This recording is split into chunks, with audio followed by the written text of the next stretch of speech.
Hi, everyone. Jeff Moscow here. I'm a gastroenterologist at St. Michael's Hospital in Toronto. I'm a therapeutic endoscopist, and I recently gave this talk at ISDE in Scotland. And so, for anyone who hasn't been to this meeting, excellent focused meeting on the esophagus. I highly recommend it to any endoscopist that does any type of esophageal work, gastroenterologists, surgeons, thoracic surgeons, really everyone. So here we go. So I was asked to talk about post-endoscopic resection strictures, prevention, and management. Here are a few disclosures.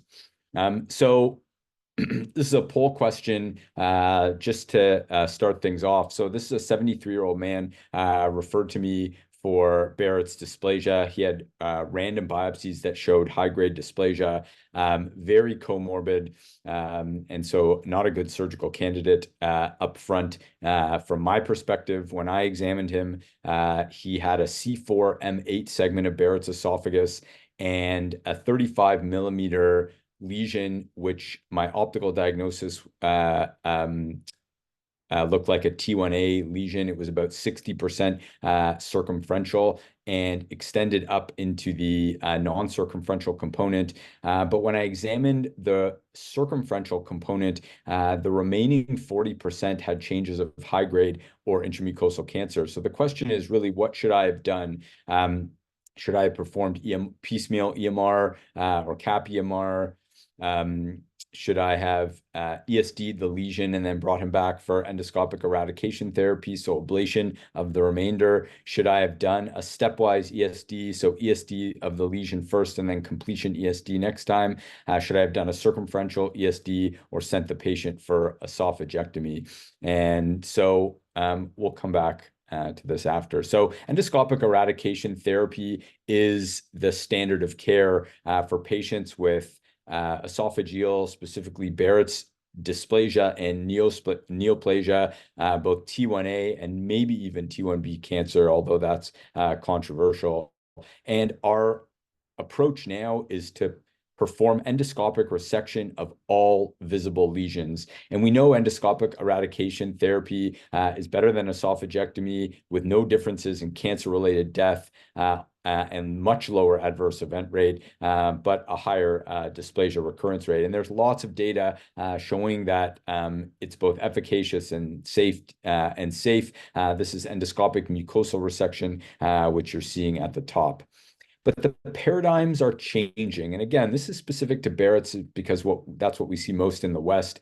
And really, we are advocating for looking more and biopsying less. And that is still not done well in North America. And so every time I give a talk on this, every time I spend time with any other endoscopist, I really harp on this. You have to spend time looking. We're approaching low-grade dysplasia in a slightly less aggressive way because we think the outcomes in some of the prior data were maybe focused on transformation to high-grade dysplasia and not cancer death.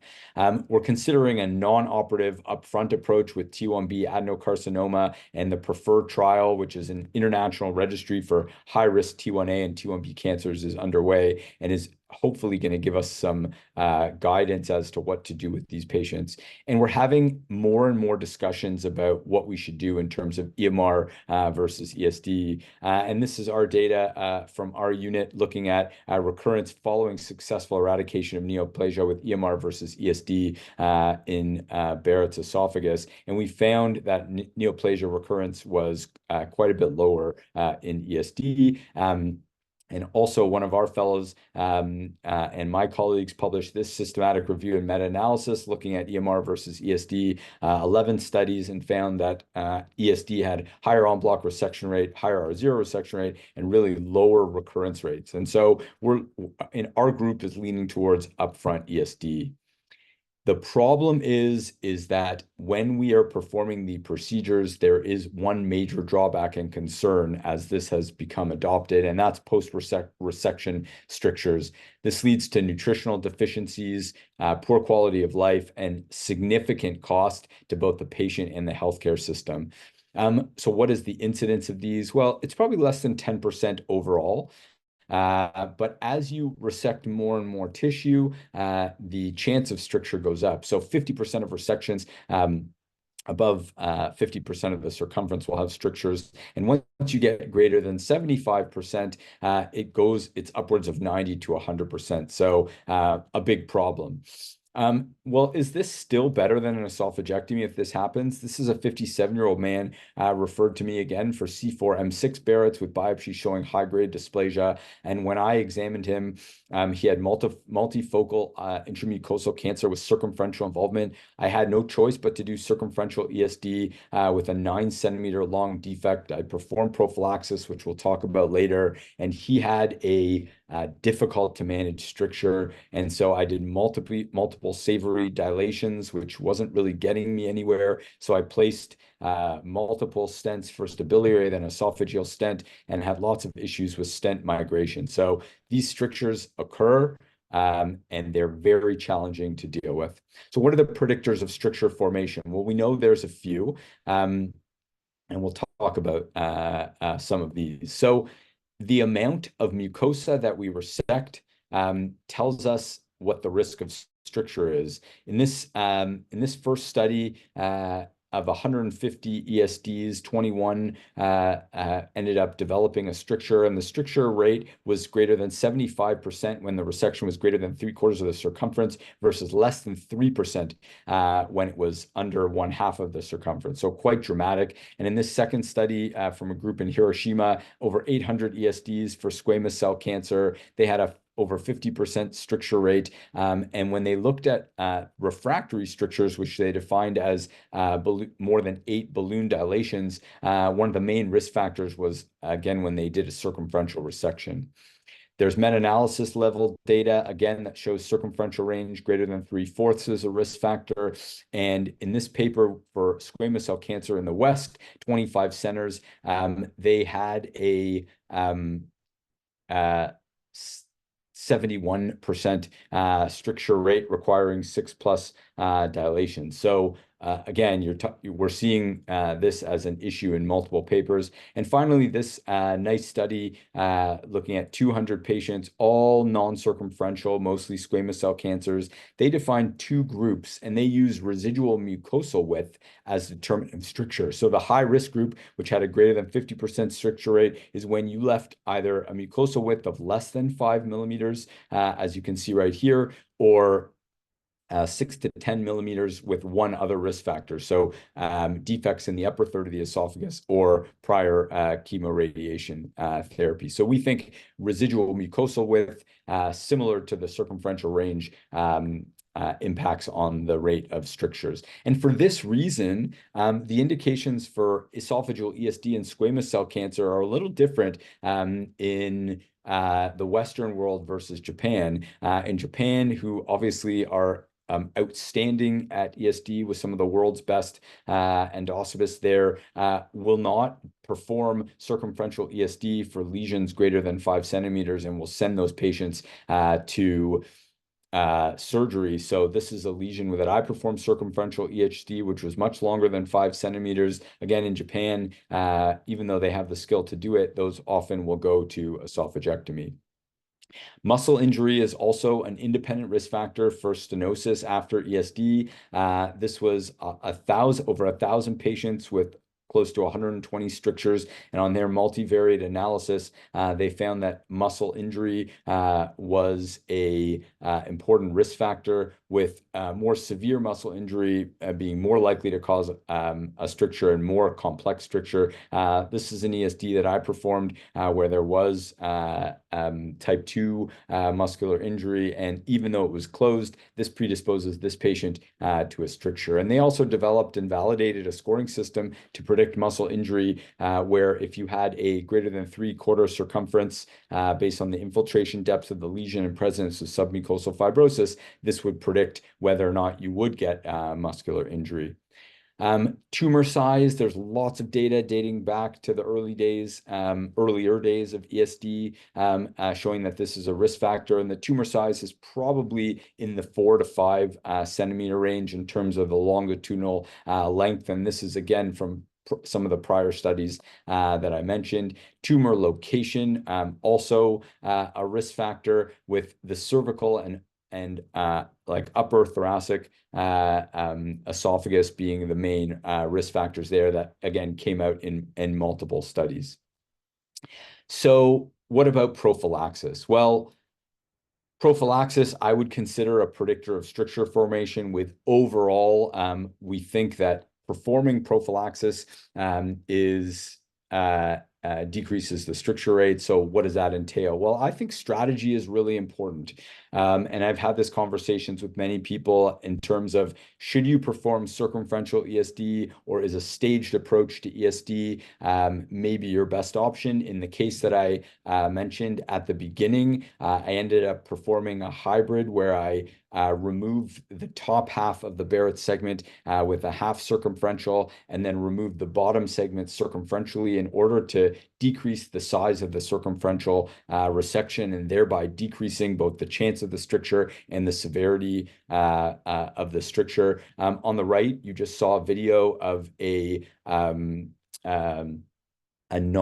sub circumferential resection where I left a small mucosal width in order to prevent a stricture. And so the strategy that we take is really important, and I try to leave behind any neoplastic tissue when possible.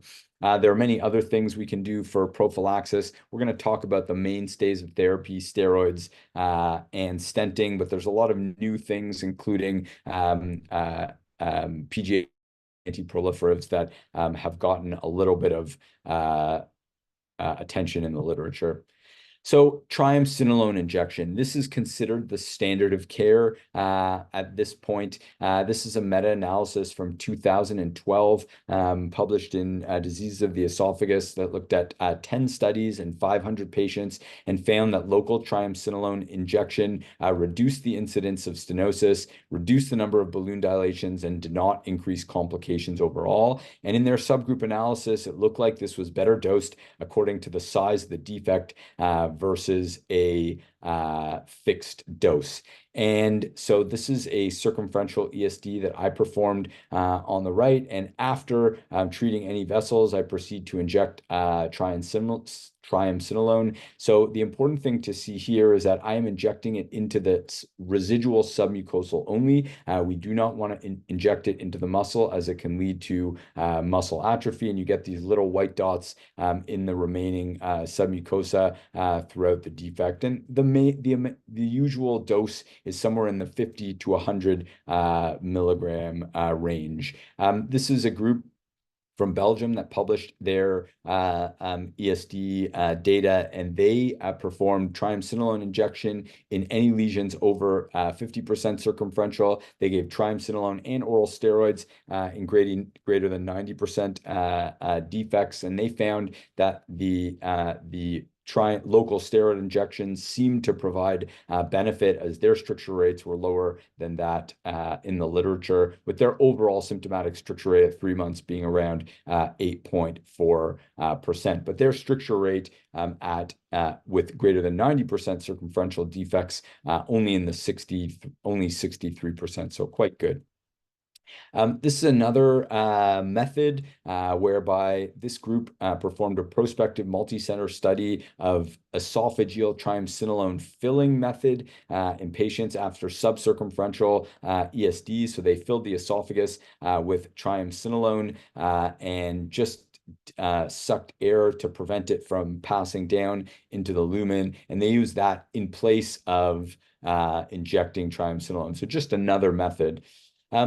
What about systemic steroids? So these seem very appropriate here. They attenuate the inflammatory process, reduce collagen synthesis and fibroblast proliferation. We know that. There's older data, and this is one of the best studied interventions. And this shows decreased stricture at 3 months. This was published in GIE. This is one of the most referenced papers for this. Decreased stricture rate at 3 months in the prednisone group when they compared it to the balloon dilation group. And following that up, another group in Japan published in EIO in 2015 showed that their stricture rate after ESD was significantly lower in their oral prednisone group versus the ESD alone group, meaning no oral prednisone, and that was quite dramatic. And the number of balloon dilations obviously lower when there was a stricture that formed. But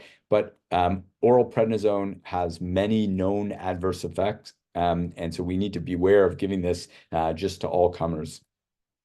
So this is hot off the press. Dr. Katoda and team and Dr. Yano presented this at this meeting. And this was after they did a randomized controlled trial looking to see if oral prednisone was superior to triamcinolone injection. And they randomized this and presented it at UEG Week in 2022 and did not show any superiority. And so they went back and looked at their single center retrospective data over 10 years. They had 42 defects that were greater than 7/8 of the circumference, but not circumferential, lesions between 4 and 4.5 centimeters. And they found that the combination therapy of local triamcinolone injection and oral prednisone overall decreased their stricture rate, decreased the number of balloon dilations, and decreased the duration of endoscopic balloon dilation. So there's some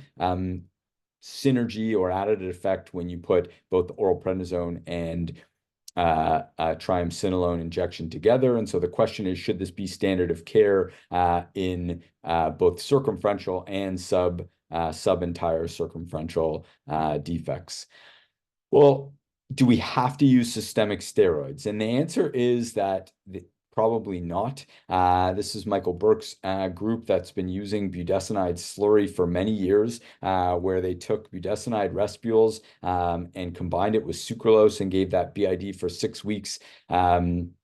And they found that the budesonide slurry significantly reduced stricture rate and shortened their dilation program. More recently, we've been using Jorvisa, which is an oral dispersible tablet approved for EOE, which is now an easy option that avoids compounding. And here on the right, I'll play it for you again. This is a patient that had circumferential ESD, high rate of stricture, but couldn't tolerate oral steroids. We thought they were too high risk from a diabetes control standpoint. So we gave this patient Jorvesa, and their esophagus was wide open at the 2-week mark and continues to be wide open now. So Jorvesa, either in addition to other therapies or in place of systemic steroids. We actually attempted a meta-analysis looking at the different interventions. And we were looking at stenting, steroid-based therapies, polyglycolic acid sheets and stenting, and other methods. The problem was there was significant heterogeneity, so it was hard to draw many conclusions. But what we do know is that there is a strong signal for steroid-based therapy, and just not enough data to really make any conclusions about anything else. So here's our prophylaxis protocol right now. Defects less than 75% of the circumference, we give twice daily PPI and sucralfate until they reepithelialize, and any lesions greater than 50%, so between 50 and 75%, we consider triamcinolone injection.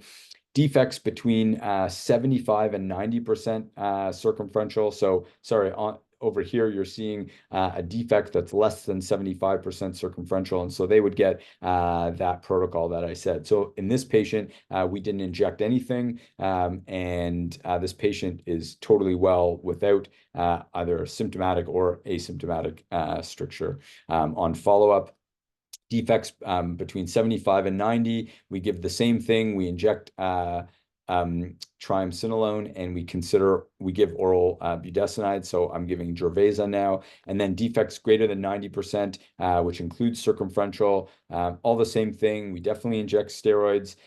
We give oral prednisone, and very high-risk patients even consider giving them Gervaisa as well. So again, we're not 100% sure which prophylaxis protocol is going to work, but we're in the process of looking at our data.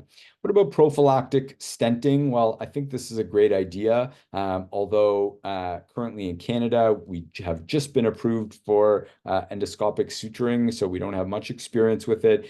This is a group in the US that either sutured or use Ovesco stent fix to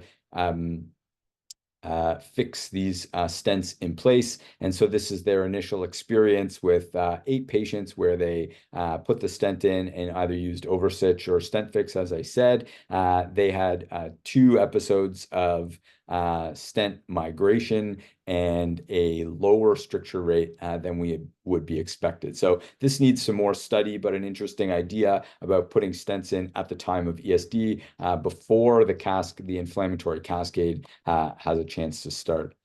Well, what else is new? Well, this is Dennis Yang's group that looked at Puristat, which is a hemostatic gel that was invented in Japan, but is now become part of our armamentarium for hemostasis. And I've used it for hemostatic purposes and prevention of bleeding. But Dennis has demonstrated that putting Puristat on there actually decreases stricture rate, as it likely improves the reepithelialization.